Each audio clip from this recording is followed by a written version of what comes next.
যারা আয়ুষ্মান ভারত পাবেন না তারা পাবেন 5 লক্ষ টাকার মুখ্যমন্ত্রীর স্বাস্থ্য বীমা। বড় সুখবর শোনালো পশ্চিমবঙ্গ রাজ্য সরকার।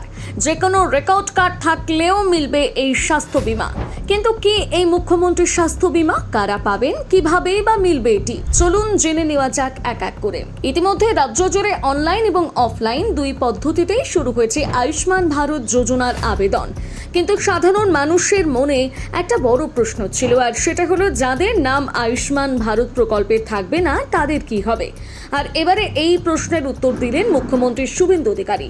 তিনি জানান, রাজ্যে প্রায় 6 কোটি মানুষকে আয়ুষ্মান ভারত প্রকল্পের আওতায় আনা হবে। কিন্তু কেউ যদি এই প্রকল্পের যোগ্য না হন বা কোনো কারণে এর আওতায় না আসেন, তাহলে তাকে চিকিৎসা পরিষেবা থেকে বঞ্চিত করা হবে না, বরং তাদের জন্য রয়েছে সরকারের মুখ্যমন্ত্রীর স্বাস্থ্য বীমা প্রকল্প।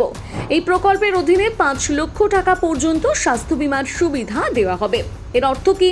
এর ফলে সবচেয়ে বড় স্বস্তির খবর হলো এখন আর শুধুমাত্র আয়ুষ্মান ভারত প্রকল্পের উপর নির্ভর করতে হবে না। যারা এই কেন্দ্রীয় প্রকল্পে অন্তর্ভুক্ত নন তাদের জন্য বিকল্প স্বাস্থ্য বীমার ব্যবস্থা রাখছে রাজ্য সরকার।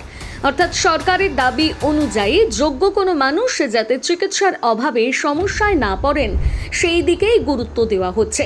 সবথেকে বড় বিষয়, মুখ্যমন্ত্রী জানিয়েছেন এই স্বাস্থ্য বীমার সুবিধা শুধুমাত্র পশ্চিমবঙ্গের হাসপাতালে সীমাবদ্ধ থাকবে না, প্রয়োজনে পশ্চিমবঙ্গের বাইরেও চিকিৎসা করানোর সুযোগ দেওয়ার পরিকল্পনা রয়েছে।